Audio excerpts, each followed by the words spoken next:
Ya. Listo, ya. Ok. Bueno, muy buenas tardes para todos y todas. Esperamos que se encuentren muy bien y les damos una cordial bienvenida a este tercer encuentro del ciclo de conferencias que tenemos del programa de mentorías AMAUTA, el cual es realizado por la Facultad de Ciencias Humanas y Económicas. Mi nombre es Juan David González, soy el director de Bienestar para la facultad y les damos a todos una cordial bienvenida a este espacio. El día de hoy, en este tercer encuentro, nos acompaña la profesora Joana Vázquez Velázquez, la cual es nuestra decana, y nos va a compartir la conferencia Abandono estudiantil, factores protectores y de riesgo para la permanencia y graduación. La profesora Joana es doctora en Ingeniería, Industria y Organizaciones de la Facultad de Minas de la Universidad Nacional de Colombia. Es magíster en Economía de la Salud del Centro de Investigaciones y Docencias Económicas CIDE en México. Es economista de la Universidad de Antioquia y docente asociada en dedicación exclusiva de la Facultad de Ciencias Humanas y Económicas de la Universidad Nacional de Colombia. Actualmente es la decana de la facultad y ha trabajado en el tema de abandono, permanencia y graduación estudiantil universitaria desde el año 2013. Ha participado en diversas iniciativas nacionales para profundizar en estudios sobre el tema y como asesora de diversas instituciones en la ciudad. Participante del Comité Científico de la Red Guía y del Congreso Latinoamericano sobre Abandono en la Educación Superior. Además, es autora de varios artículos y libros y participa constantemente en la elaboración y desarrollo de proyectos de investigación, ponencias y conferencias nacionales e internacionales, y adicionalmente es asesora de tesis de grado. Profesora Joana, bienvenida a este espacio que es creado por nuestra facultad para socializar los avances que hemos tenido en el programa Mauta y en este tema de abandono estudiantil que tanto nos preocupa a nosotros. Y también bienvenida a Patricia, que es nuestra asesora en permanencia y graduación estudiantil, que también es líder de este programa que llevamos a cabo en la facultad. Listo, muchas gracias, profesor Juan David, por su presentación. Muchas gracias a todos y todas por asistir a este espacio de formación.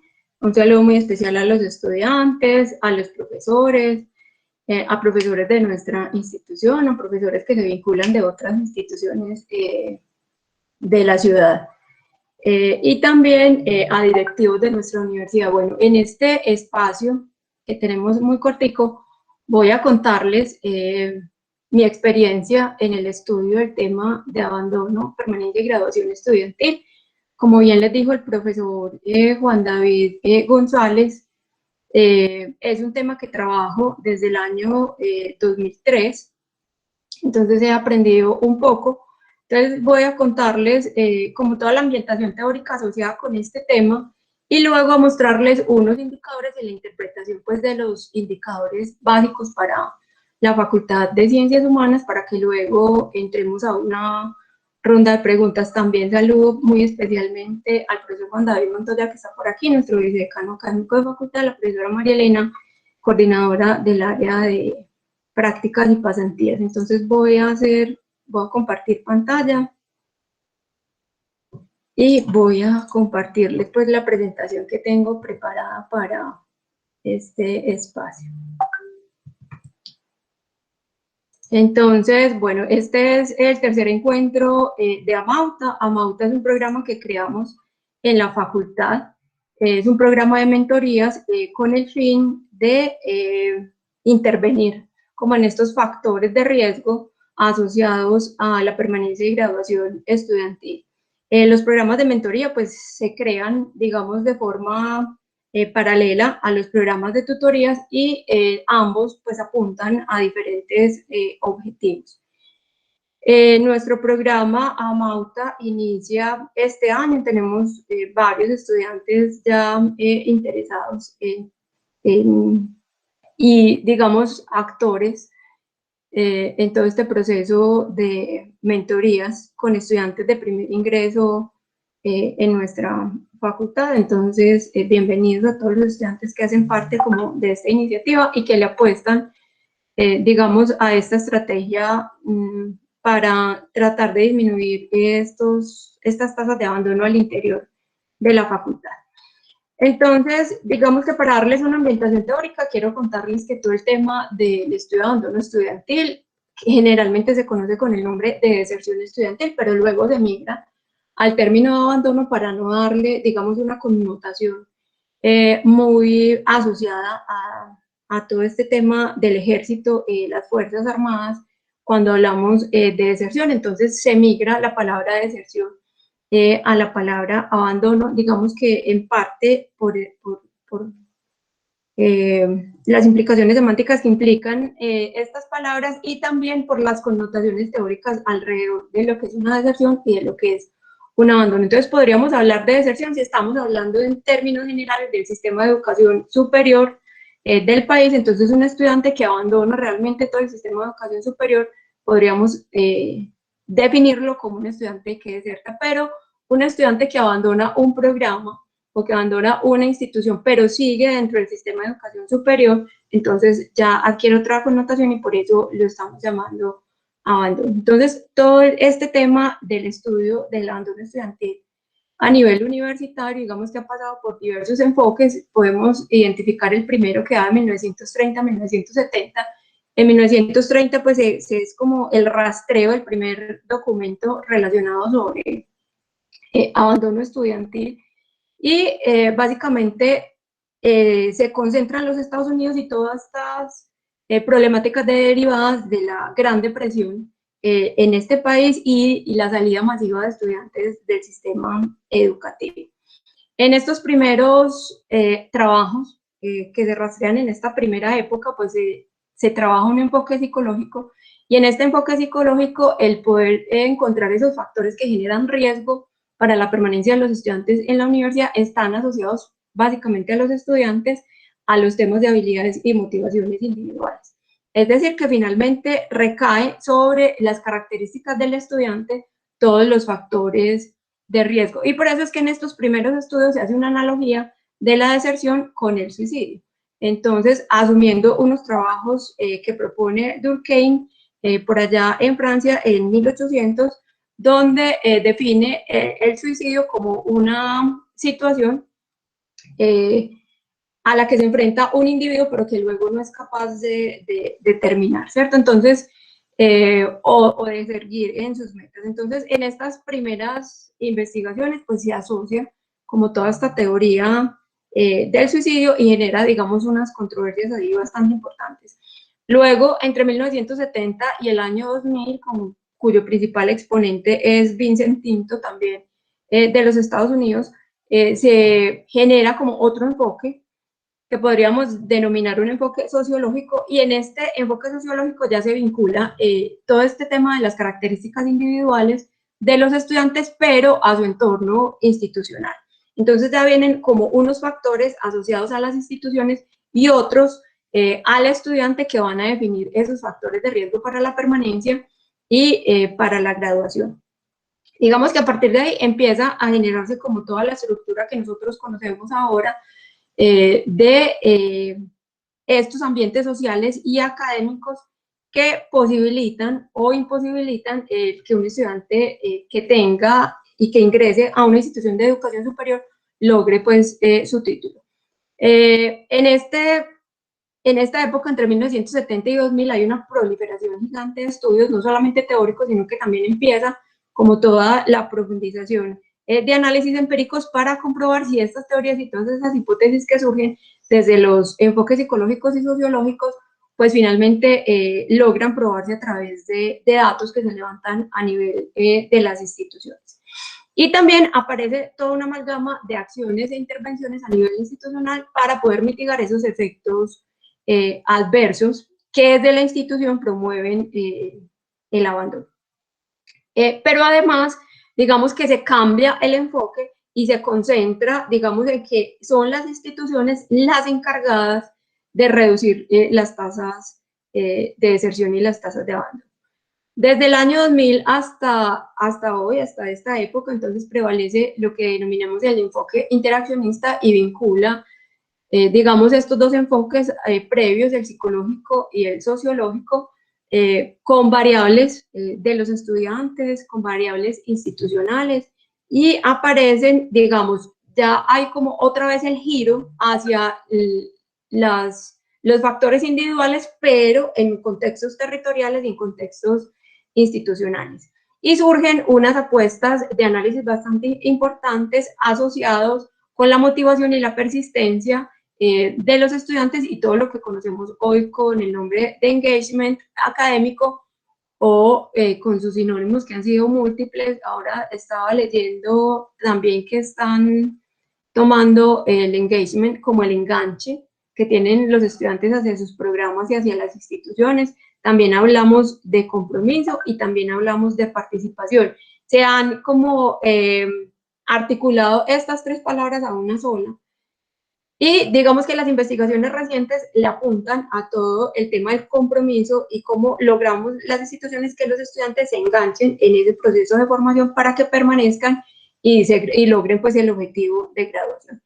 En todos estos avances teóricos pues hemos tenido dificultades porque asumimos muchas veces que generar políticas para el acceso pues van a terminar en graduación y no necesariamente. Una cosa es generar una política para el acceso y ese acceso no significa permanencia y la permanencia no significa graduación. Entonces, digamos que hemos confundido mucho esos términos, tenemos que entenderlos de formas distintas porque los determinantes son diferentes. Entonces, no podemos decir que vamos a crear una beca y un fondo de becas para el acceso y que finalmente ese acceso a la educación superior se va a traducir en graduación, y eso pues lo hemos visto a nivel nacional, cómo migramos y nos enfocamos y nos centramos en todas estas apuestas para el acceso desde una reducción de un factor económico monetario como uno de los principales factores de riesgo para la permanencia, pero lo que vemos es que las tasas de deserción no bajan.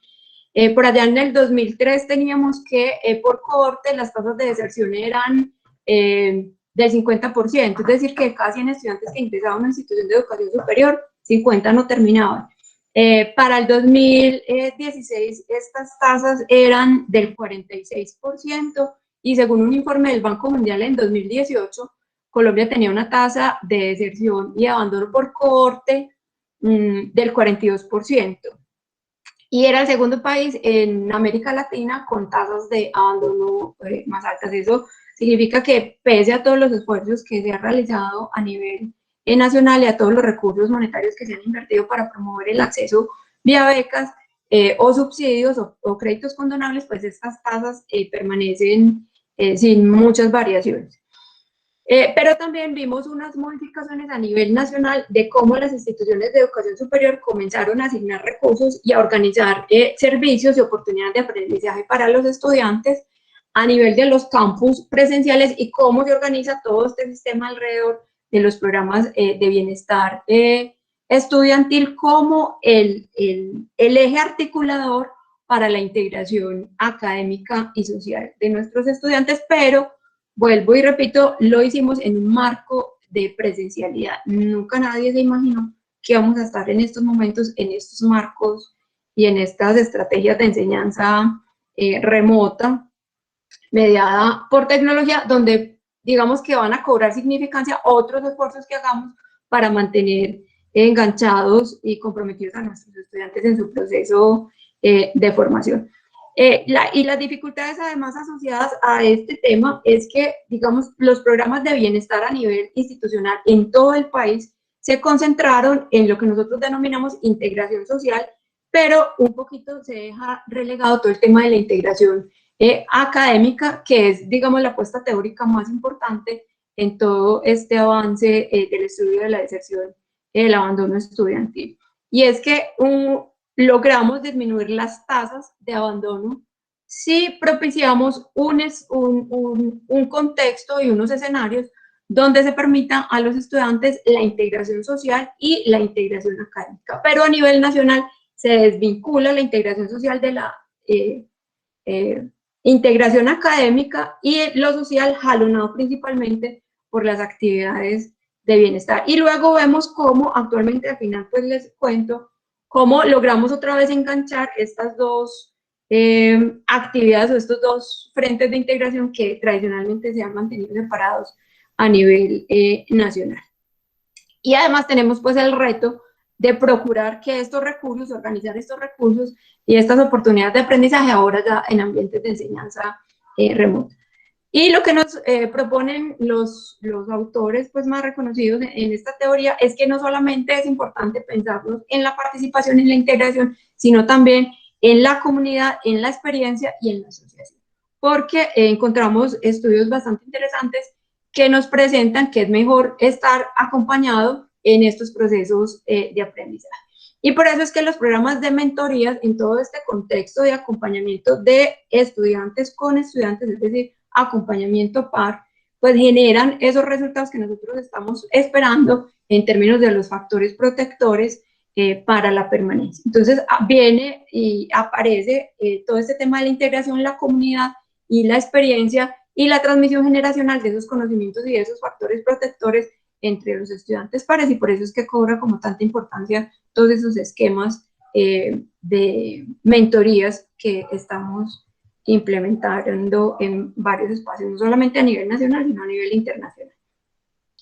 Entonces, como les estaba contando, toda esta teoría viene desde un enfoque de la institución, las universidades pensando en las instituciones de educación superior, qué estrategias van a implementar para poder disminuir las tasas de abandono. ¿Cuáles fueron las debilidades de esas investigaciones que siempre se realizaron desde el punto de vista de la institución, pero pocas veces se toma el punto de vista del estudiante? O sea, ¿qué entiende un estudiante por permanecer? ¿Cuáles son esos factores que desde el punto de vista de los estudiantes están generando ese enganche, ese compromiso y esa persistencia? Entonces, en el 2017 aparecen todos estos estudios ya con un enfoque distinto desde el punto de vista del estudiante para ver qué es lo que entiende el estudiante por permanencia y cuáles son esas diferencias entre hacer un análisis desde el punto de vista institucional y desde el punto de vista del estudiante. Entonces, en este nuevo enfoque aparecen tres niveles bastante interesantes asociados con las metas, la motivación y la persistencia. Es decir, que para un estudiante poder ingresar a una institución de educación superior tiene que tener como meta poderse presentar, y luego de que esa meta esté instaurada en esos estudiantes de educación básica, secundaria, pues empieza todo el proceso de búsqueda del programa y las instituciones donde quieren cursar. Y luego de que ingresan, entonces viene todo el tema de la motivación, y la motivación es maleable, o sea, se modifica. A medida que vamos modificando la motivación, esas metas con las que ingresan los estudiantes también se van modificando. Y en la medida en que podamos generar círculos virtuosos a través de la motivación, entonces vamos a lograr la persistencia. Y esos círculos virtuosos, pues finalmente están siendo generados por el impacto que generan las experiencias en la universidad, y las experiencias de todo tipo, las experiencias académicas, las experiencias sociales y las experiencias políticas. Entonces vemos, digamos, toda una amalgama de factores que influyen en estas decisiones de los estudiantes y cómo esas experiencias van a hacer cambiar esos factores de motivación.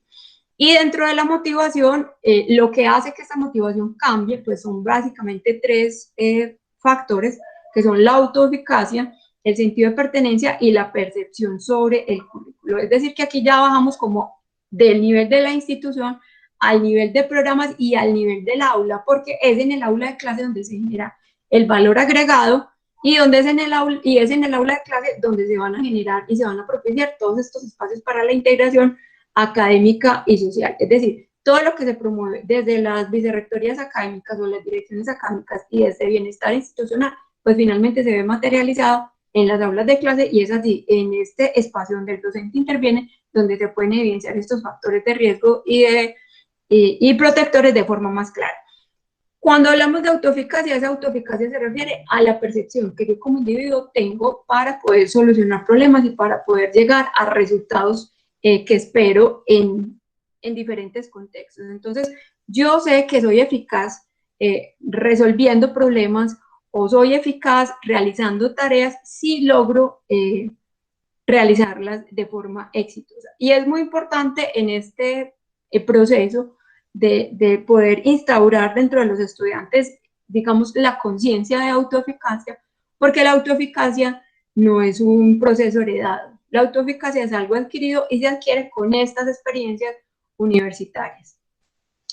El sentido de pertenencia es un factor muy importante y en diversos estudios sobre evaluación de impacto se ha encontrado pues que finalmente todas esas actividades de bienestar pues están apuntándole a reforzar todo el sentido de pertenencia de los estudiantes por la institución, pero el sentido de pertenencia por los programas pues viene jalonado más por la integración académica que por la integración social, igual que la percepción que tienen los estudiantes sobre el currículo. Si ellos perciben que el currículo es estático, que no es dinámico, que no se articula, digamos, con las tendencias mundiales en términos de formación, entonces van a tener una percepción mala sobre el currículo y eso va a afectar la motivación y por lo tanto va a afectar la persistencia, y si no hay persistencia, pues entonces no hay graduación. Eso significa que a nivel de programas lo que tenemos que generar son esas experiencias universitarias que favorezcan la autoeficacia, el sentido de pertenencia y la percepción que tienen los estudiantes sobre el currículo. Y en este marco pues está todo el tema del compromiso y del engagement académico. Tenemos como una definición de compromiso como el grado de participación activa que un estudiante tiene en una actividad de aprendizaje y también qué tan conectados están esos estudiantes con las clases, con las instituciones y cómo están conectados entre ellos. Y por eso es que la formación entre pares y generar esas experiencias entre pares termina siendo muy importante y un factor, digamos, que jalona la motivación y jalona la persistencia. En 1994, Terenzini nos llamaba la atención sobre la necesidad de conectar este contexto de aprendizaje del estudiante con el tema de la participación y la integración académica y social. Y aquí pues tenemos digamos como este aporte teórico bastante interesante si luego vinculamos el contexto de aprendizaje con los nuevos lineamientos que tenemos para la acreditación de programas. Entonces, ¿cómo esa participación y esa integración académica está, digamos, transversalizada por ese contexto de aprendizaje que estamos generando en nuestros estudiantes? Y hasta la fecha, pues tenemos muy poca comprensión de cuáles son esos procesos y cuáles son los mecanismos personales, organizativos en las instituciones que van a promover el compromiso. Entonces, estamos, digamos, como en esta otra oleada de estudios, en estos otros hallazgos teóricos, en cómo generar, moldear esta motivación o, digamos, cambiar esa motivación y generar esas metas específicas de graduación para lograr la persistencia a través de esta estrategia de compromiso. Inicialmente, pues estos estudios empezaron a investigar, pues, o a preguntarse quién es el responsable de generar ese compromiso, pero finalmente la pregunta estaba errada porque no nos interesa quién es el responsable, porque los responsables somos todos los estudiantes, las instituciones, los profesores y el equipo administrativo. Toda esta comunidad alrededor de las universidades, pues, es responsable de la generación de este compromiso. Entonces, más bien la pregunta debería ser cuáles son los factores que van a afectar, que van a promover este compromiso, que afectan la participación de los estudiantes en un tipo particular de aprendizaje dentro de los programas, ¿cierto? Para promover esa autoeficacia, ese sentido de pertenencia y esa percepción sobre el cuerpo. Entonces llegamos, digamos, a este esquema que permite hacer una integración entre los diferentes enfoques y además todo el avance teórico en relación a los temas de integración y compromiso académico, integración social y académica y el compromiso académico. Entonces tenemos que a nuestras instituciones de educación superior van a llegar unos estudiantes, esos estudiantes van a tener unas trayectorias previas, unas características previas con las cuales ingresan a las instituciones, que son unas características de contexto familiar, individuales y unas características sociales determinadas por los territorios y por los grupos poblacionales a los que pertenecen. Y vamos también a tener un sistema de educación superior a nivel nacional, a nivel regional y a nivel de municipio que va a generar unos matices importantes donde se van a insertar estos estudiantes. Y digamos que las facultades y la organización de las facultades y los programas que están dentro de facultades también generan unos matices y unas estrategias y unos contextos que son particulares y que es necesario tenerlos en cuenta cuando hablamos de estos factores para el abandono o factores de riesgo y protectores del abandono. Una vez el estudiante ingresa a la institución de educación superior, que es lo que denominamos aquí, IES, entonces viene todo el sistema organizativo a nivel del campus para procurar esa integración académica y social y para procurar unas experiencias universitarias que favorezcan la motivación y la persistencia de los estudiantes. Entonces, nos vamos a encontrar con unos componentes de este espacio de interacción de experiencias asociadas con el rendimiento académico, con el desarrollo intelectual, con todo el sistema académico de las instituciones, cómo es el comportamiento y cuál es la generación de valor agregado en las aulas de clase. Porque aquí interviene, digamos, un factor muy importante desde la visión de los estudiantes en los factores protectores y de abandono, y es el docente. El docente como articulador de todos estos procesos.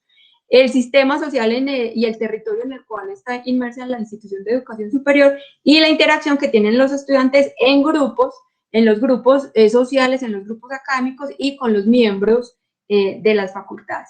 Todo este sistema que se genera en las instituciones de educación superior, entonces van a jalonar todo el proceso de la integración académica social y van a jalonar todo el contexto de aprendizaje para poder generar o terminar con unos impactos en las experiencias universitarias que sean favorables para la permanencia. Y digamos que básicamente esto puede cambiar el objetivo individual. Por ejemplo, un estudiante que le apueste a un cupo en la institución educativa, no necesariamente que haya pasado la carrera que quería, pero pasó a otra y le apuesta al cupo en la institución, pero que luego de llevar 3 semestres en el programa al que ingresó que no quería, resulta que se enamoró de ese programa y se queda. Entonces, aquí hay un cambio de objetivos que resultan ser favorables, digamos, para la permanencia. Y viene todo el tema de la motivación, que también va a cambiar esos objetivos, y tenemos lo que les acabo de explicar, la autoeficacia, el sentido de pertenencia y la percepción del currículo. Y aquí pues viene todo el tema de la intención del estudiante de abandonar o de persistir, ¿cierto? Entonces, cada semestre nosotros tenemos, digamos, un proceso integrador donde van cambiando los objetivos, va cambiando la motivación y va cambiando la persistencia. Y cada semestre los estudiantes, en la medida en que van avanzando, van a reevaluar sus intenciones de persistir y sus intenciones de abandono. Es decir, que el análisis de deserción estudiantil, abandono estudiantil, debe hacerse por cohortes, debe hacerse por semestre, y lo que nos encontramos es que dependiendo de los tiempos en los que estemos analizando estos problemas, entonces nos vamos a encontrar con un abandono temprano, un abandono medio o un abandono tardío, ¿cierto? Entonces, digamos que las situaciones y en términos de tiempo, lo más riesgoso son los 4 primeros semestres, donde estos objetivos cambian mucho constantemente, hay una serie de interrogantes alrededor de la motivación y la persistencia, y por eso ese primer ciclo se considera un ciclo de mayor riesgo. En la medida en que los estudiantes van avanzando en su proceso de formación estudiantil y en su trayectoria, pues los riesgos de abandono van disminuyendo. Entonces, cada semestre tenemos que evaluar nosotros esta intención de abandono y de persistencia, identificar esos factores de riesgo y poder intervenir a los estudiantes de forma adecuada. ¿Eso qué significa? Que este semestre un estudiante tuvo riesgo de abandono por problemas económicos, pero no significa que durante toda su trayectoria estudiantil va a permanecer el mismo riesgo, ¿no? Los riesgos van modificándose y progreso de los programas de intervención hacia los estudiantes tienen que modificarse según esos factores de riesgo que identifiquemos. Posiblemente al inicio un factor de riesgo sea la orientación vocacional, pero no necesariamente la orientación vocacional va a ser un factor de riesgo cuando vaya en la mitad de su ciclo de formación. Entonces, por eso es importante que los programas de intervención sean focalizados y sean focalizados de acuerdo a esos factores de riesgo que vamos identificando en las trayectorias estudiantiles, y por eso es que el análisis del abandono estudiantil lo hacemos haciendo análisis longitudinales o por cohortes para poder tener estos programas de intervención que sean efectivos. Entonces, digamos que esta es toda la información teórica para que puedan entender todos estos análisis o toda esa información de indicadores que les voy a presentar para la facultad. Listo, no sé si tengan alguna pregunta hasta aquí, antes de continuar. Si alguien tiene alguna pregunta, de acuerdo a la presentación de la profesora Johanna, Diego nos pregunta, Diego Pérez, me gustaría saber qué sistema utilizan para hacer las mediciones que expone la conferencista.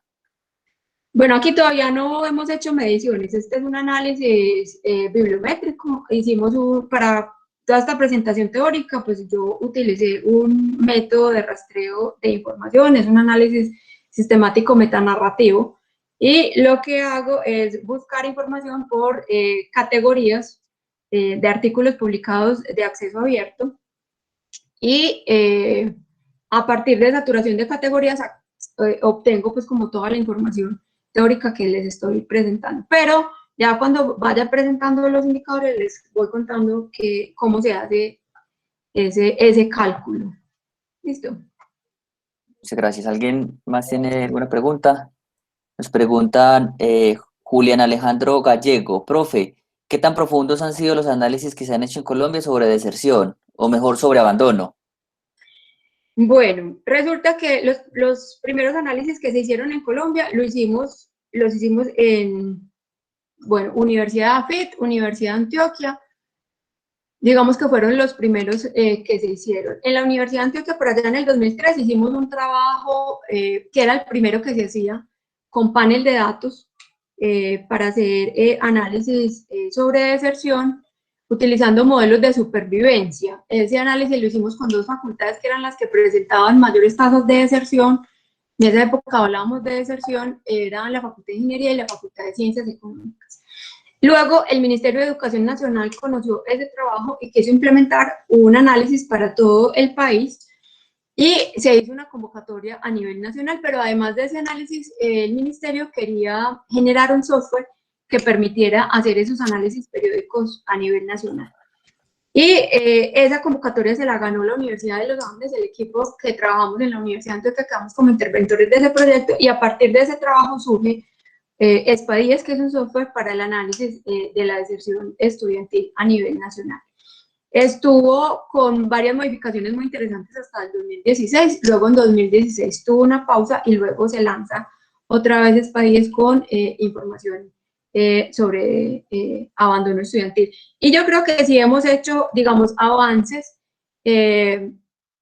porque si recuerdan, cuando les estaba hablando al inicio, Colombia es el segundo país de la región con tasas de abandono más altas. Entonces eso ha motivado, digamos, que se realicen muchos estudios a nivel de país, y yo creo que sí hemos logrado avanzar un poquito. Lo que pasa es que esos avances no se han materializado en la reducción de las tasas de abandono, y es posible que eso se deba a que analizamos el abandono ex post.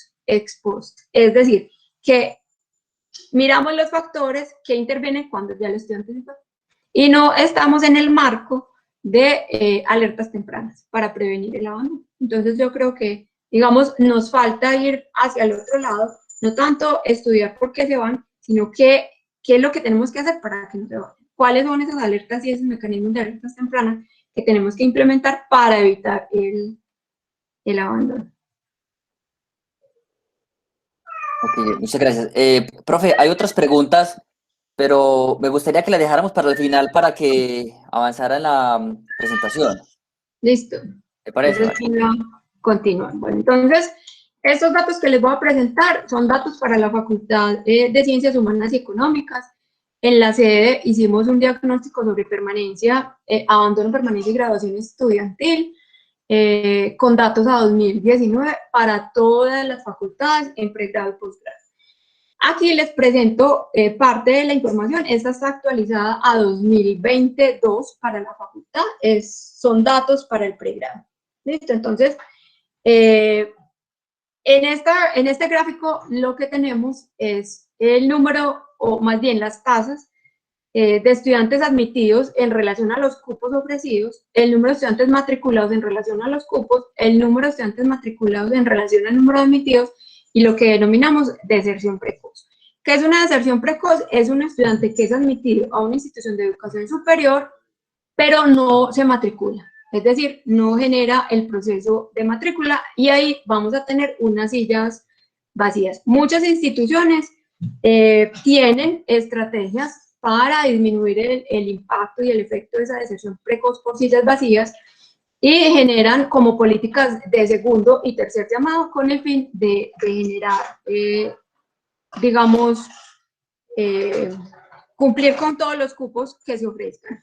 ¿Qué estrategias se implementan en la Universidad Nacional? Pues en la universidad las facultades ofrecen cada semestre un número de cupos, pero se admite un número superior al número de cupos ofrecidos. ¿Eso qué significa? Que si en la Facultad de Ciencias Humanas y Económicas tenemos 3 programas de pregrado: Ciencia Política, Economía e Historia. Entonces, supongamos que por cada programa se ofrecen 50 cupos cada semestre. Eso significa que la facultad en total ofrece 150 cupos para el pregrado.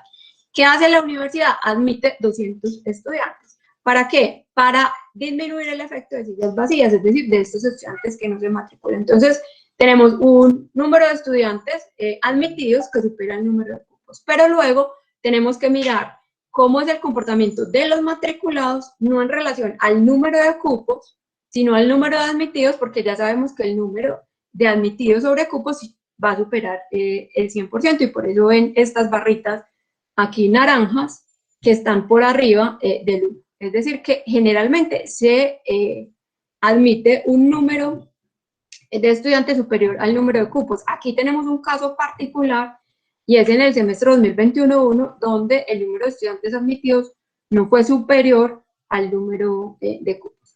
Luego tenemos los estudiantes matriculados en relación al número de admitidos, y la distancia que hay entre esta barrita gris y esta verdecita, pues es lo que estamos denominando nosotros deserción precoz. Y esta verdecita no, la diferencia que hay entre esta grisecita para llegar al 1%, es decir, para que todos los estudiantes que se admitieron, pues logren matricularse. Listo, entonces esta barrita azulita, pues me está mostrando a todos esos estudiantes que fueron admitidos, pero que no lograron matricular. Entonces, en la facultad, pese a que en la universidad se admite un número superior al número de cupos que se ofrecen, cuando comparamos los matriculados con los admitidos, pues sí vamos a tener unas tasas bastante altas de deserción precoz. ¿Listo? Entonces, para calcular estos indicadores, lo que tenemos es que tener el número de estudiantes por semestre, por cohorte, admitidos, matriculados y los cupos que se ofrecen, para poder calcular estas tasas de deserción precoz. Aquí les voy a mostrar cuál es la diferencia entre hacer un análisis de abandono por periodo y un análisis de abandono por cohorte. Aquí estoy mostrando cohortes desde el 2013-1, es el comportamiento de la cohorte, es decir, de los que ingresan en el 2013-1 nuevos estudiantes en pregrado por examen de admisión. ¿Listo? Aquí no tenemos traslado de programa, solo son los nuevos que ingresan por examen de admisión. Eso es lo que nos está mostrando pues este grafiquito. Aquí tenemos el análisis por género de los estudiantes matriculados de nuevo ingreso por sexo en la Facultad de Ciencias Humanas y Económicas, también por cohortes, desde el 2013-1 hasta el 2022. Lo que vemos es que el número de mujeres que se admiten y que se matriculan, pues termina siendo mucho más bajo en comparación al número de hombres que logran matricularse. En términos de admisión, en la facultad estamos alrededor 60% hombres admitidos, 40% mujeres. Listo, entonces, digamos que hay una corriente bastante importante a nivel mundial de promover el vínculo y el ingreso de las mujeres a los programas que se denominan STEM, que son programas de ciencia, tecnología, ingeniería y matemática, ¿cierto? Porque son esta formación universitaria la que presenta unas tasas de vinculación de las mujeres mucho más bajitas, y donde prevalecen pues como todavía esos techos de cristal asociados a que hay ciertas profesiones que son para los hombres y a las cuales ingresan muy poquitas mujeres. Sin embargo, no es tampoco claro que en otras áreas, como las ciencias humanas y económicas, pues la participación de las mujeres sea mucho más alta y que haya, digamos, paridad. Esta lineecita gris nos está mostrando cuándo tendríamos paridad, y no necesariamente es cierto que por fuera del STEM hay paridad. No, también hay deficiencias en la participación de las mujeres en todas las áreas del conocimiento. Lo que pasa es que se hace mucho más evidente en estos programas de ciencia, tecnología e ingeniería. Entonces aquí tenemos la participación en matrículas de las estudiantes de la facultad, por debajo de la participación de los hombres. Este grafiquito es muy importante y aquí empiezo con las diferencias entre lo que es un análisis de abandono por periodo y lo que es un análisis de abandono por cohorte.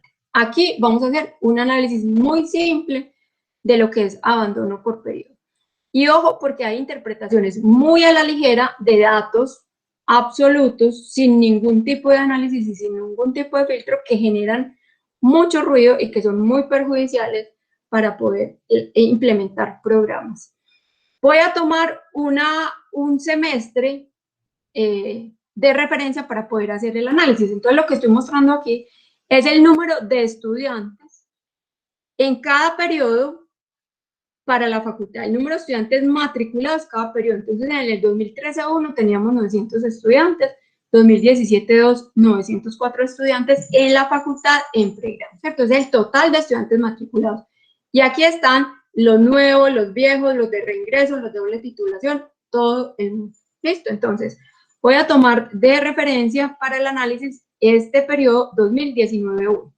En 2019-1 teníamos matriculados en la Facultad de Ciencias Humanas y Económicas 1.023 estudiantes. Para el semestre 2019-2 vamos a tener 1.021. Entonces, esos análisis así súper rapidísimos que no tienen consideración pues con los datos y que generan mucho ruido, podría decir, no, pues es que pasar de 1.023 estudiantes a 1.021, pues eso no es ningún problema. ¿Cuántos estudiantes se me fueron? 2. ¿Cuál es la tasa de abandono? 0. No se fue nadie, ¿cierto? Y esos son esos análisis rápidos que se hacen. Es más, cuando miramos 2019-2 a 2020-2, ¿cómo? 1.220, no, pues es que en lugar de irse, está llegando más gente. ¿Qué es eso? ¿Qué está pasando?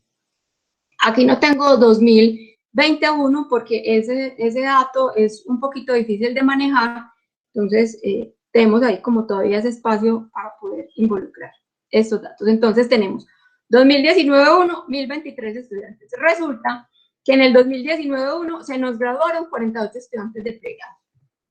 Y en el 2019-1 también hubo, al finalizar este semestre, una serie de bloqueos de las historias académicas.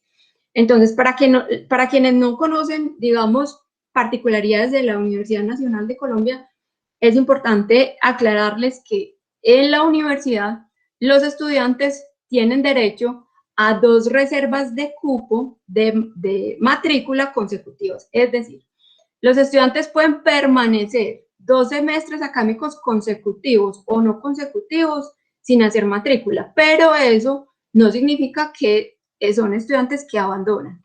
A nivel nacional, la definición de abandono nos dice que tenemos que considerar que un estudiante abandona si permanece 2 semestres académicos consecutivos por fuera de la institución. Aquí hay una serie de dificultades para las estadísticas que arrojan el Ministerio de Educación Superior, porque seguramente las tasas de abandono para la Universidad Nacional van a ser gigantes, porque si no se tienen en cuenta las particularidades de cada institución, se van a clasificar como estudiantes que abandonan cuando en realidad no lo hacen. Entonces, los bloqueos de las historias académicas me permiten identificar ciertas tipologías de estudiantes y cuáles son esos factores de riesgo, ojo que no son determinantes del abandono, no estoy hablando de factores determinantes, sino de factores de riesgo para el abandono. Entonces tenemos que en este 2019-1, 4 estudiantes hicieron que habían sido admitidos, aplazaron su uso del derecho a la matrícula. Un estudiante falleció, 16 estudiantes no tuvieron bloqueo en la historia académica por no disponer de cupos suficientes para poder inscribir las asignaturas que tenían pendientes para aprobación. 26 no hicieron uso del derecho de matrícula y que fueron admitidos. 30 presentaron promedio aritmético ponderado acumulado menor a 3.0 y 39 estudiantes porque no renovaron matrícula en los plazos establecidos por la institución. Aquí ya, si aparecen estos 39 estudiantes es porque ya superaron los 2 periodos académicos consecutivos. Ahora, hay una dificultad aquí en el análisis de los datos, y es que según las garantías académicas que se vienen implementando desde el 2018, pues va a ser infinito el número de estudiantes que tienen la posibilidad de no matricular cada semestre, o sea que hay que cambiar, digamos, la definición de abandono por no renovar matrícula y mantener a estos estudiantes en una tipología de abandono transitorio, porque todavía no vamos a saber si es un abandono definitivo. ¿Listo? Entonces, tenemos 116 estudiantes que tuvieron bloqueos en la historia académica. ¿Eso qué significa? Que cuando hacemos el análisis por periodo, contamos en el 2019 1.023 estudiantes. Sacamos de esos 1.023 los que tuvieron bloqueos, porque con estos bloqueos ya no van a pasar al 2019-2. Y los que se graduaron tampoco. Eso significa que nos quedamos con 859 estudiantes. ¿Cuántos estudiantes admitimos? 200. En el 2019-2. Vamos a tener 7 traslados. Tuvimos un estudiante que se vincula en doble titulación a la facultad y tuvimos un traslado de sede. ¿Eso qué significa? Que contando toda esta población, vamos a esperar una matrícula de 1.068 estudiantes, ¿cierto? Entonces, y en total se nos matricularon realmente 1.021. Entonces, aquí es donde está el abandono. Miren que no son 2 estudiantes. Vamos a tener lo esperado eran 1.068, los matriculados son 1.021. ¿Eso qué significa? Que el abandono fue de 85 estudiantes que salen de estos 116, ¿cierto? ¿Cuáles vamos a contar aquí? Vamos a contar los que no hacen uso del derecho a matrícula, los que presentan un promedio aritmético menor a 3, los que no se matriculan, y los que no tienen créditos suficientes para matrícula. Entonces, digamos que aquí tenemos unos estudiantes que abandonan asociados a estos bloqueos, y la diferencia entre estos estudiantes, pues vamos a tener 35 estudiantes que son admitidos y que no matricularon, porque aquí hubo unos que sí aplazaron la matrícula y tuvieron, digamos, como la oportunidad de pedir ese aplazamiento, y 2 estudiantes que nos matricularon, pero no sabemos por qué no matricularon, simplemente terminaron bien el semestre 2019-1, pero no aparecen en el registro en el 2019-2, o sea que son estudiantes que no tenemos. Eso significa que entre el semestre 2019-1 y 2019-2 tenemos 132 estudiantes que deberían matricular, pero no matricular. Y eso significa que vamos a tener una tasa de abandono por periodo del 12.92%. Contrario a ese análisis rapidísimo que generalmente se hace, y es que no hubo deserción porque los estudiantes pues no significan tasas de abandono significativas. Pero estas tasas de abandono del 12% más o menos están representando, cuando hacemos análisis por cohortes, de cerca del 42% de abandono por cohorte. Entonces, este es, digamos, un análisis simple que podemos hacer para establecer estas tasas de abandono intersemestrales por periodos. Ahora, cuando hacemos análisis por cohorte, lo que hacemos es tomar a los que ingresan nuevos por examen de admisión. Por ejemplo, si vamos a hacer el análisis en 2013-1, seguimos en el tiempo a todos esos estudiantes que ingresaron por programa a mirar qué fue lo que pasó con ellos. Entonces, lo que hacemos, esta barrita nos está diciendo que observamos a todos estos estudiantes que ingresaron en esta cohorte, los observamos hasta el 2022 y miramos qué ha pasado en esa trayectoria estudiantil. Entonces, en esa trayectoria nos encontramos que esta cohorte, el 60% abandonó, el 38% se graduó. Y estas tasas son supremamente altas, 60%, 66%. Si miramos esta cohorte, que estamos hablando del 2019-2, cuando hicimos el análisis por periodo, pues en 2019-2, mirando pues como esta trayectoria, es decir, los que ingresan en el 2019-2, miramos qué pasó con ellos en el 2021, luego en el 2022 y luego en el 2021-1 para mirar qué ha pasado con ellos. Hasta el 2022, pues iba una tasa de abandono por cohorte para esta cohorte 2019-2 del 19%, y obviamente es mucho más alta a la tasa de abandono del periodo que acabamos de calcular acá. Entonces es muy importante hacer estas diferencias. Es muy importante también mirar que hay unos periodos con unas tasas de abandono un poquito más bajitas, y también la duración de las cohortes, porque aquí estamos comparando y haciendo seguimientos por diferentes duraciones, ¿cierto? Entonces, es muy importante que sea un análisis por cohorte. Aquí tenemos un seguimiento y una trayectoria por varios semestres, pero por ejemplo aquí tenemos solamente un periodo de observación. Listo, entonces este grafiquito nos permite hacer ese análisis por cohorte en términos de abandono, en términos de permanencia y en términos de graduación. Aquí para esta cohorte 2013 todavía tenemos unos estudiantes activos, y esos estudiantes activos entran en otra categoría que se llama rezago, y que también es muy importante para hacer análisis en relación al rezago estudiantil.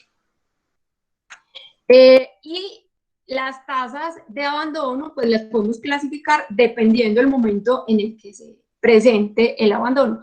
Si es en los primeros 3 semestres, vamos a hablar de abandono temprano. Si es en la mitad de su proceso de formación, abandono medio, y si es al final, en los 3 últimos semestres, pues vamos a hablar de abandono tardío. Entonces lo que vemos es que las tasas, más altas de abandono se presentan en los 3 primeros semestres, y es allí donde el acompañamiento y esos procesos de integración académica, integración social, el poder generar esas experiencias institucionales que favorezcan la motivación, la persistencia y el acompañamiento entre pares, es lo que va a generar como esos factores protectores para que estas tasas de abandono temprano no sean tan altas. ¿Listo? Estas son 100% porque significa que los estudiantes que han abandonado en estas cohortes pues están en el marco del abandono temprano. No es que el 100% de los estudiantes haya abandonado, sino que los que han abandonado lo han hecho de forma temprana. Entonces, tenemos aquí este abandono temprano bastante importante. Aquí podríamos investigar algunas causas no determinantes, sino las características de los que abandonan por cohorte, las tasas por cambio de programa, cambio de sede, la no renovación de matrícula es muy importante. Aquí hay muchos estudiantes que terminando un semestre no renuevan el siguiente, y el PAPA, que es el promedio aritmético ponderado, o el promedio pues que utilizamos nosotros para el análisis. Los que salen por bajo rendimiento pues son un porcentaje bastante alto. Entonces, a partir como de estas características, nosotros podemos intuir que, bueno, si un estudiante sale por promedio, puede ser porque no le gustó la institución, no le gustó el programa, no se adaptó no encontró, digamos, que en este proceso de formación pudiera cumplir con sus metas y objetivos, no encontró la motivación suficiente para persistir, pudo ser que tuviera problemas de orientación vocacional, ¿cierto? Entonces, para poder encontrar por qué es que estos porcentajes de bajo rendimiento y pérdida de calidad de estudiante por promedio es tan alta, tenemos que hacer un análisis de determinantes del abandono. Ya ese análisis de determinantes nos permitiría decir cuál es lo que está causando que estos estudiantes pues no obtengan las notas que necesitan en las asignaturas para poder mantener su promedio y mantenerse en la institución. Y no renovar matrícula puede estar asociado también a muchas dificultades emocionales, económicas, también relacionadas con el programa, pero ahí también es importante hacer un análisis sobre determinantes. Aquí solamente tenemos un diagnóstico, pero no podemos decir cuáles son los determinantes que están afectando el no renovar matrícula o el perder la calidad de estudiante por promedio académico. Aquí tenemos las tasas y la evolución del abandono por programa. El programa de ciencia política en nuestra facultad es el que ha mostrado como tasas de abandono más bajitas. Y economía e historia, digamos que en unos periodos de economía es el que tiene tasas más altas y en otros historia. Pero ese es el panorama de la deserción en nuestra facultad. Y aquí tenemos un análisis simple por género en relación a las matrículas y en relación a la graduación. Entonces lo que tenemos es que el número de estudiantes matriculados es menor en las mujeres, mayor en los hombres, pero cuando hacemos el análisis de tasas de graduación por género, encontramos que en relación al número de mujeres que se matriculan, las tasas de graduación de las mujeres es mucho más alto. Es decir, que los niveles de supervivencia de las mujeres es más alto. Hay unos factores motivacionales y hay unos factores de persistencia que hacen que las tasas de graduación de las mujeres sean más altas, a pesar de que hay ciertas barreras al acceso en términos de género. No sabemos si es mentira, si sabemos. Hay ya estudios que muestran que el examen de admisión a la universidad tiene, digamos, unos sesgos asociados ahí con los resultados que obtienen hombres y mujeres. Pese a que en las instituciones de educación superior, cuando ya ingresan las estudiantes a su formación profesional, van a encontrar, digamos, ciertos ambientes que son adversos y ciertas barreras que imposibilitan su permanencia, pero aún así tienen la motivación y la persistencia suficiente para persistir y graduarse. Y estas son las tasas de graduación o la evolución de la graduación por cohortes también y por género en los estudiantes y las estudiantes de la facultad. Aquí pues no estamos haciendo análisis relativos al número de estudiantes que ingresa, sino a la graduación en términos generales. Y no es un comportamiento que sea solo de la facultad o solo de la universidad, es, digamos, común y es generalizado que las mujeres tengan unas tasas de supervivencia en los programas mucho más altos que los hombres. Hay unos, digamos, aspectos que nosotros podríamos utilizar para poder capturar como todos esos factores de riesgo, y es hacer que en cada matrícula nos estén actualizando información sobre cambios sociodemográficos, por ejemplo, si cambiaron de estado civil, si tienen hijos, si los papás fallecieron, si los papás se divorciaron, si hubo cambio digamos, en las personas que apoyan todo el proceso académico y financiero de los estudiantes en las instituciones, si hicieron parte de grupos de investigación, es decir, si se conectaron con todas esas estrategias de aprendizaje que se promueven al interior del campus. Y esto nos lleva, digamos, a otra dimensión que va a ser muy importante para analizar de aquí en adelante en relación a estos indicadores de abandono, permanencia y graduación, y es todo el esquema de análisis que nos impone el nuevo sistema de acreditación de programas. Entonces, en el nuevo sistema de acreditación, que es, digamos, está definido por el Acuerdo 02 del 2020 del Ministerio de Educación Nacional, del Consejo Nacional de Acreditación y el Consejo de Educación Superior del país, hay una migración al nuevo contexto de acreditación de programas. Ya es un acuerdo, todos los programas que se quieran acreditar tienen que pasar por este proceso. No es un proceso que se inventó la Facultad de Ciencias Humanas y Económicas, es un proceso que viene de orden nacional y que la facultad, si quiere renovar la acreditación de sus programas, lo tiene que hacer. El primer programa de pregrado que tiene que enmarcarse dentro de este nuevo contexto de acreditación es el programa de historia, que tiene que empezar todo su proceso de renovación de acreditación en el 2023. En este marco del nuevo contexto de acreditación aparecen 12 factores, en el anterior teníamos 10, en este aparecen 48 características, en el anterior teníamos 40. Se involucran dos factores nuevos en este proceso de acreditación, y son los factores 5 y 6. Los aspectos académicos y resultados de aprendizaje y permanencia y graduación, los dos vinculados según la teoría del abandono, la permanencia y la graduación, a todas esas estrategias que tenemos que generar para la integración académica y social y para generar estos ambientes de aprendizaje y experiencias educativas que favorezcan la persistencia dentro de nuestros estudiantes. Y una situación muy importante era la que les hablaba anteriormente, y es que en el proceso de acreditación antiguo, el que prevaleció hasta el 2020, todo el tema de indicadores de permanencia, deserción y graduación estaba vinculado a bienestar institucional.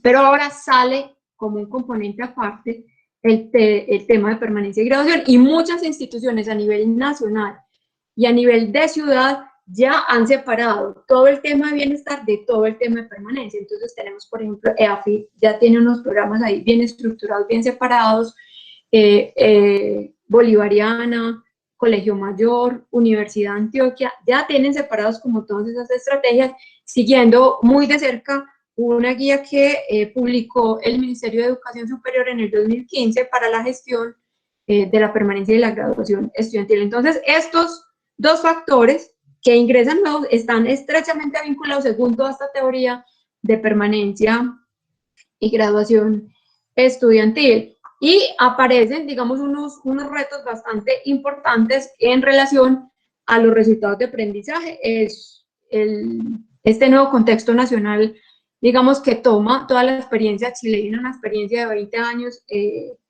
la migración a estos resultados de aprendizaje. Y en permanencia, pues entonces lo que tenemos que hacer las instituciones y los programas es migrar a un escenario de políticas, estrategias y estructuras para la permanencia y la graduación con un sistema que permita caracterizar a los estudiantes, implementar sistemas de alertas tempranas, porque si no los implementamos, no sabemos cuáles son los factores de riesgo y no vamos a implementar unos programas que sean efectivos. Y estamos en mora de hacer evaluaciones de impacto de todos los programas que se han implementado a nivel institucional, ya sea desde bienestar o ya sea desde las vicerrectorías y direcciones académicas, que tengan como objetivo la permanencia y la graduación de los estudiantes. Y también, básicamente, nos inserta en unos escenarios dinámicos donde tenemos que estar constantemente ajustando aspectos curriculares asociados a esos resultados que necesitamos obtener de los estudiantes y que permitan mantenerlos comprometidos y enganchados en la institución para que logren el objetivo de la graduación.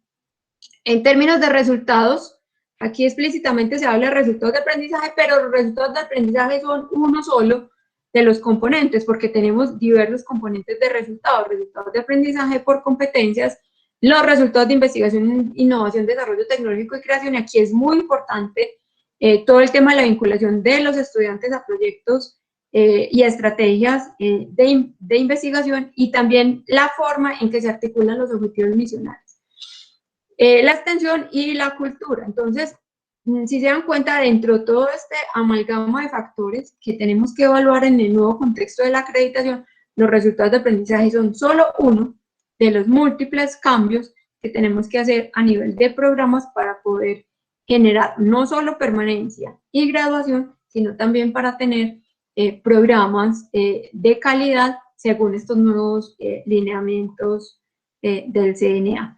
Finalmente, y articulando todos los temas que les he expuesto aquí, eso es muchísimo, todo lo teórico con la migración que tiene el país en relación a todas estas nuevas formas de acreditación de programas y a cómo interpretamos y analizamos los datos de abandono estudiantil. Entonces, tenemos una propuesta que construimos en una investigación que hicimos con la Corporación Gilberto Echeverry Mejía, donde hablamos de una aproximación de análisis de acceso real, ampliado y profundo. ¿Eso qué significa? Que vamos a tener unos niveles de análisis y tenemos que tener unas estrategias de intervención. Entonces, en la parte superior están los niveles de análisis y cómo tenemos que procesar la información para obtener indicadores robustos y cuáles son las estrategias de intervención de acuerdo a las trayectorias, porque este nuevo sistema de acreditación ya está involucrando todo este contexto, no solamente a partir de que los estudiantes son admitidos, que aquí es donde nos hemos concentrado, sino qué estamos haciendo nosotros en las instituciones para vincularnos con la educación básica y media, para poder promover el que los estudiantes puedan continuar hacia la educación superior y cómo vamos a hacer el seguimiento a graduados, porque lo que nos contaban el profesor Gonzalo Fonseca el lunes, un profesor chileno que invitamos a la facultad a que nos hablara de resultados de aprendizaje, es que finalmente esos resultados y esas competencias se evalúan si se hacen seguimientos a egresados.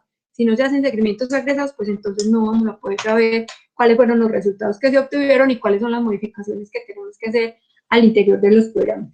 Entonces, aquí tenemos los niveles de análisis del abandono, el temprano, el medio y el tardío, el abandono precoz, que son los estudiantes que se admiten pero que no logran matricularse, Y el análisis de acceso real, amplio y profundo, pues incluye toda esta formación previa a la institución y todo el seguimiento luego a los egresados. Entonces tenemos que pasar de una vinculación nominal con la educación media a una vinculación real. O sea, no es solamente decir, ay, vean, en la Universidad Nacional ofrecemos tantos programas y los procesos de admisión son estos, sino que tenemos que aportarle a lo que denominamos proyecto de vida. A nivel departamental hay unas iniciativas muy interesantes en torno a la permanencia y a la graduación y a toda esa articulación de la política departamental que ejecuta la Corporación Gilberto Echeverri y tiene unos programas asociados para generar esos vínculos reales entre la educación secundaria y la educación superior. Y aquí unas intervenciones en esas trayectorias estudiantiles, que ya ahora las intervenciones tienen que migrar a 3 niveles, al nivel de bienestar, al nivel de permanencia y graduación y al nivel de aspectos académicos y resultados de aprendizaje para poder hacer esa vinculación con los egresados y tener todas estas análisis de trayectorias estudiantiles asociados, digamos, a unos marcos de calidad que están definidos a nivel institucional. Y muchas intervenciones necesitamos hacer para lograr esa integración académica, para lograr ese compromiso, para lograr enganchar a estos estudiantes, para que generemos autoeficacia, motivación y persistencia. Y digamos aquí, por enumerar algunos, la evaluación costo-efectividad y utilidad de los programas que diseñamos. Diseñamos programas, pero no sabemos qué tan costo-efectivos y qué tan costo-útiles van a ser esos programas que diseñamos. No tenemos articulaciones de las intervenciones de la adaptación e integración social académica. No tenemos programas e intervención considerando niveles de riesgo y etapas del ciclo de formación y la mutación de los factores de riesgo para los estudiantes. No tenemos evaluaciones de impacto de programas, ni de intervenciones, ni de servicios. Y tenemos que empezar a implementar estrategias para la permanencia y la graduación desde el aula de clase, porque es en ese espacio donde se materializa y donde se consolida toda la integración académica y social y donde el docente termina siendo un factor muy importante para la permanencia y el docente puede convertirse, podemos como docentes convertirnos en factores protectores para la permanencia y graduación o factores de riesgo para el abandono. ¿Listo? Y también es muy importante que hagamos análisis a nivel de país desde la visión del estudiante. Todos los estudios a nivel nacional se concentran en los análisis desde la visión de las instituciones, pero tenemos que migrar a entender qué perciben los estudiantes, cuáles son los factores que ellos consideran como de riesgo para la permanencia y la graduación. Y con esto termino mi presentación. Muchas gracias a todos y todas por la atención. Muchas gracias, profesora decana, por la excelente presentación y por el detalle de todas las cifras que nos da. Con el beneplácito de todos ustedes, sé que estamos un poco corridos del tiempo, que ya pasamos las 5 de la tarde. Vamos a responder algunas de las preguntas que han realizado aquí en el chat. De igual manera, si alguien se tiene que desconectar, no hay ningún problema. Esta conferencia estará en el canal de la facultad. Así que esta y todas las que estamos haciendo están en el canal de la facultad y estarán en el canal de la facultad. Así que si alguien se tiene que desconectar, no hay ningún problema. De antemano le agradecemos la asistencia y también solicitamos, por favor, diligenciar el registro de asistencia para poder a través de este medio enviarles el enlace donde pueden encontrar la información relacionada con las conferencias.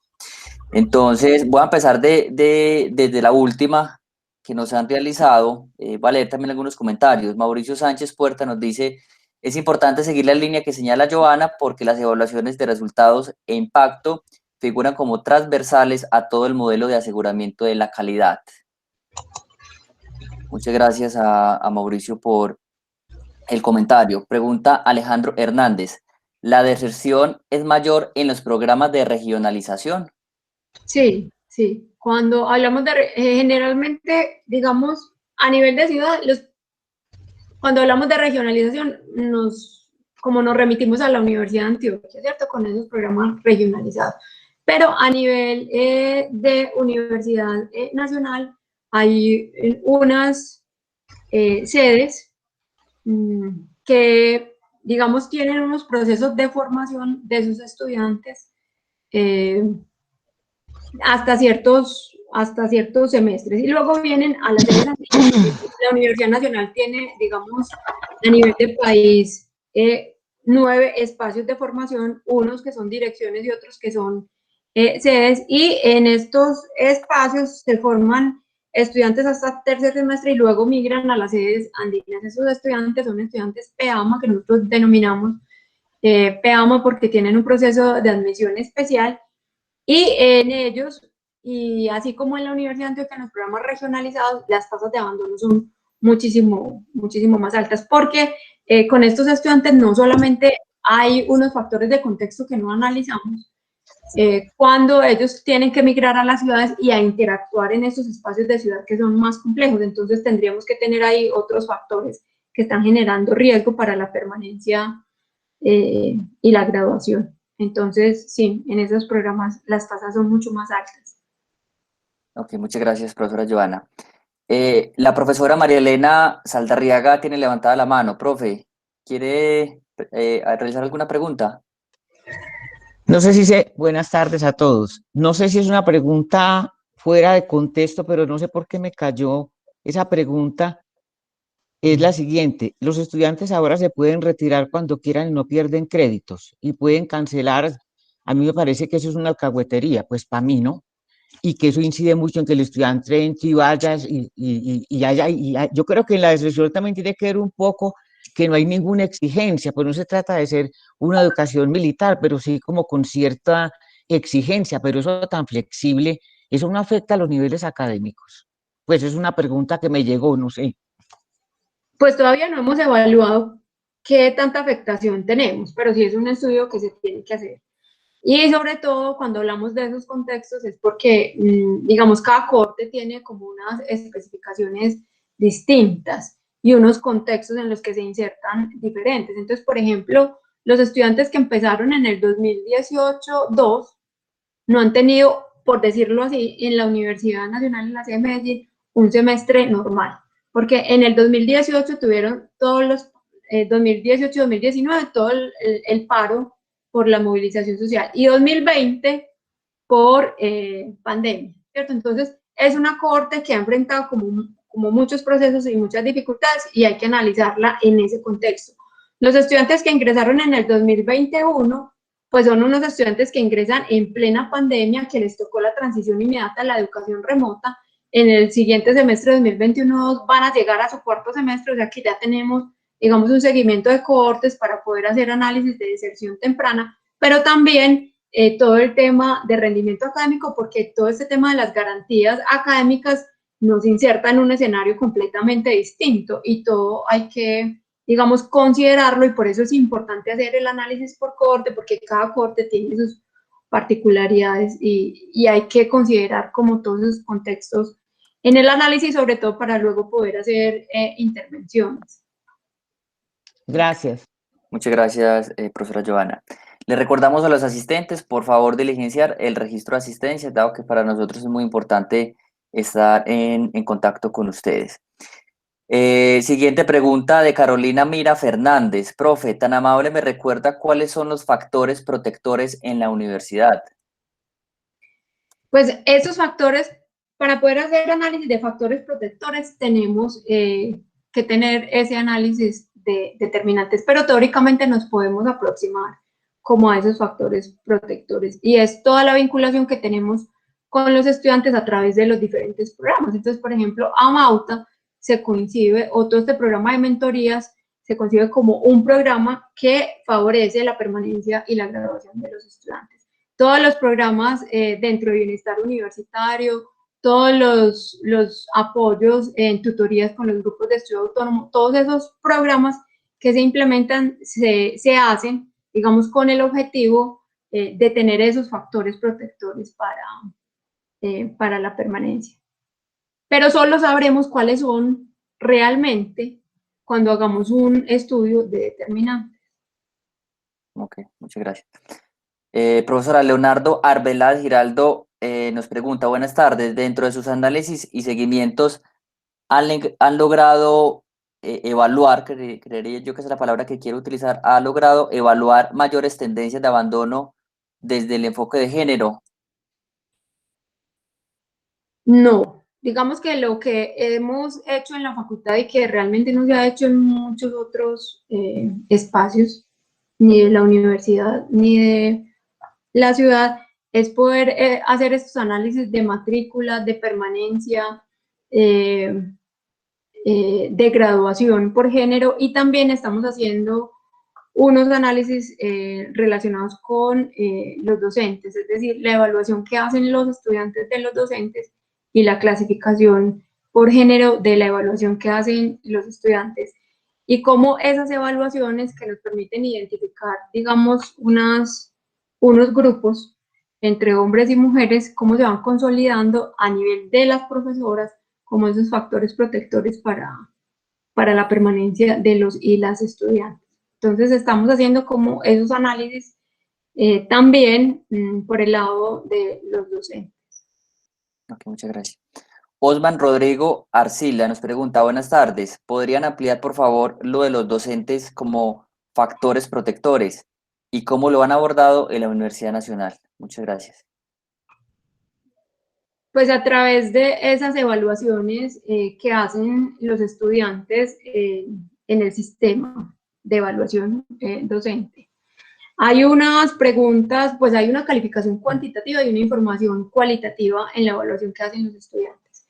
Y en esa evaluación cualitativa, que es la respuesta a dos preguntas, cuáles son fortalezas y la debilidad de los docentes, pues nos encontramos que esas respuestas cualitativas pues nos dan muchas pistas de cuál es ese factor protector que generan los estudiantes en el aula. Entonces, cuando los estudiantes evalúan, digamos, bien un profesor en términos cuantitativos, porque después de ver el curso, ellos dicen, aprendí a ver el mundo de forma distinta, aprendí lo que me quería enseñar, digamos, empiezan a generarse unas categorías asociadas a no solamente a resultados de aprendizaje, sino como ese relacionamiento en el aula a través de procesos de aprendizaje, pues genera la motivación que nosotros necesitamos para que los estudiantes persistan. Y también hay identificación de los cursos de mayor repitencia, de mayor cancelación, y en esos cursos de mayor repitencia, mayor cancelación, mayor ausentismo, también todas esas respuestas nos dan pistas de lo que está pasando, digamos, al interior del aula y lo que podría consolidarse como estos factores de riesgo o factores protectores para la permanencia. Lo más importante es que estemos nosotros conscientes de que todos los que hacemos parte de una institución de educación superior somos gestores de permanencia y estamos contribuyendo a la permanencia, y es generar círculos virtuosos, pasar a ser factores protectores para la permanencia estudiantil. Muy bien.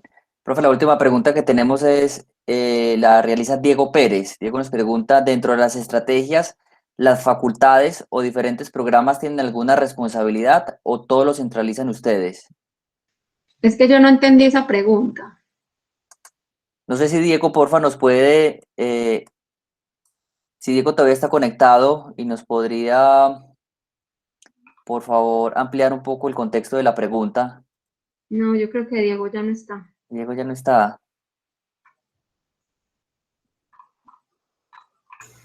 No está. No, Diego ya no nos... Bueno, profesora Johanna, yo creo que con esto terminamos. Creo que no hay más preguntas por acá. No hay más preguntas por el momento. Profe, muchas gracias. No sé si desea agregar algo a la presentación para que demos por terminada la sesión del día de hoy. Hay dos personas que tenían la mano levantada, Sí, la profesora Iris Olaya la tuvo levantada en algún momento, y Lina Villa también. No sé si la qué profesora pena, no vi. la dejó levantada o la volvió a levantar. No, pues es que vi que estaban terminando como la sesión, entonces bajé la mano. No, pero profe, no, bien pueda. Si tienen una pregunta, qué pena, no había visto, pero si tiene alguna pregunta, profe, bien pueda. No, pues que muchas gracias por la presentación, me pareció muy interesante. En la Facultad de Minas pues tenemos problemas similares. en 2018 se realizó un estudio, pues lo hizo el entonces director de bienestar de la facultad con la Secretaría de Facultad, y se creó un modelo para dar alertas tempranas, un modelo de predicción de acuerdo con variables de distinto tipo. Entonces, eso da una dirección muy interesante a seguir. Falta lograr nosotros como institución armonizar todos nuestros sistemas de información para poder aplicar este tipo de herramientas de una manera continua, ¿no? Exacto. Entonces, pues, no sé si conoce el estudio, quería contarle porque creo que es una idea que, dado que utiliza información de nuestros propios sistemas, podría retomarse y ya con un enfoque más de toda la universidad, más de institución, de forma que no perdamos acceso a la información cuando hay cambios de los sistemas o actualizaciones, y podamos hacer continuamente estas evaluaciones que mezclan información que tiene bienestar con información académica y pueden dar un apoyo. Entonces, de pronto es una oportunidad para verlo como entre varias facultades o entre todas las sedes. Sí, es muy importante, digamos, conocer esas iniciativas. Sí las conozco, creo que es el estudio que realizó el profesor Francisco Javier con Jorge. Sí. Ese estudio lo conocemos. Yo estuve muchas veces en muchas reuniones con Francisco Javier. Es una herramienta muy interesante que ojalá pues pudiéramos aplicar y replicar en otras facultades, porque son pocos los esfuerzos para hacer análisis de factores de alertas tempranas. Sí. Sí, no, a mí me pareció pues unos resultados muy interesantes. Desafortunadamente se tuvo que interrumpir su curso pues por los cambios en los sistemas de información propios nuestros. Entonces, pues es una dificultad que debemos resolver en algún momento, pero sí tener también una visión, si tenemos una visión compartida como institución de que un tipo de herramientas de estas nos puede servir, quizás avanzamos más rápido o con más constancia. Así es, completamente de acuerdo. Pero bueno, no, era nomás ese comentario. Muchas gracias por la invitación y por la presentación. Con mucho gusto, profesora Iris. Lina Villa, tiene la mano levantada. Sí, gracias. Tengo una pregunta. Bueno, teniendo en cuenta que los docentes, que la experiencia entre pares y demás se convierten como en ese factor de protección para la permanencia, quisiera saber cómo en las investigaciones que ustedes han realizado, cuál es el papel de la familia en el tema del abandono o la permanencia académica. No hemos abordado el tema familiar en las investigaciones que hemos hecho, porque como los hacemos desde el punto de vista de la institución, hay unos factores que la institución puede, digamos, intervenir, pero hay unos sistemas familiares que la institución no puede intervenir, están por fuera de todo lo que puede hacer la institución. Entonces, nos hemos centrado a hacer el análisis desde el punto de vista de la institución y qué elementos dentro de la institución que ofrece la institución puedan potenciar esos factores protectores. Y entre ellos, pues, darle como todas las herramientas a los estudiantes para que puedan superar estos tipos de barreras que vienen de forma externa. Hay unos factores que, aunque sabemos que afectan la deserción, desde la institución no los podemos intervenir. Ok, gracias. Ok, bueno, muchas gracias. Bueno, por último queremos invitarlos para el viernes 7 de mayo a las 2 de la tarde para nuestro cuarto encuentro titulado Acompañamiento Tutorial para la Permanencia Estudiantil. La invitada va a ser la maestra Alejandra Romo, exdirectora de Investigación Educativa en la ANUIES de México. Todos están cordialmente invitados. Muchas gracias a todos los que nos acompañaron desde Uniminuto, la Universidad, la Fundación Universitaria San Martín, la Fundación Universitaria Juan Corpaz, el Salazar y Herrera, la Universidad de la Costa, Uniremington, la Luisa Amigó, la Corporación Gilberto Echeverri Mejía, la Universidad Pontificia Bolivariana,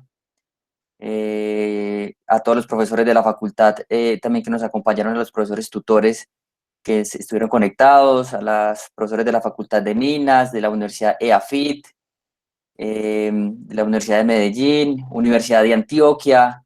A todos muchas gracias por conectarse a este espacio y nos vemos el próximo 7 de mayo. Que tengan Y una feliz también, tarde. Juan David, muchas gracias a los estudiantes mentores que nos acompañaron en este espacio. Este espacio es creado para y por ustedes, estudiantes mentores, profesores tutores, estudiantes tutorados y todos aquellos agentes que hacemos parte del fomento de la permanencia y graduación oportuna de los estudiantes. Muchas gracias. Muchas gracias a todos. Feliz tarde, feliz fin de semana. Hasta luego, muchas Hasta gracias. por la luego, chao. Hasta luego, gracias, gracias. Mil gracias. Joana, muy amable. Muy Profe, buena muchas conferencia. Con gusto, a ustedes muchas gracias. Joana, muchísimas gracias por la invitación. A ustedes muchas gracias por asistir. Hasta pronto. Chao. Hasta pronto, chao, hasta luego.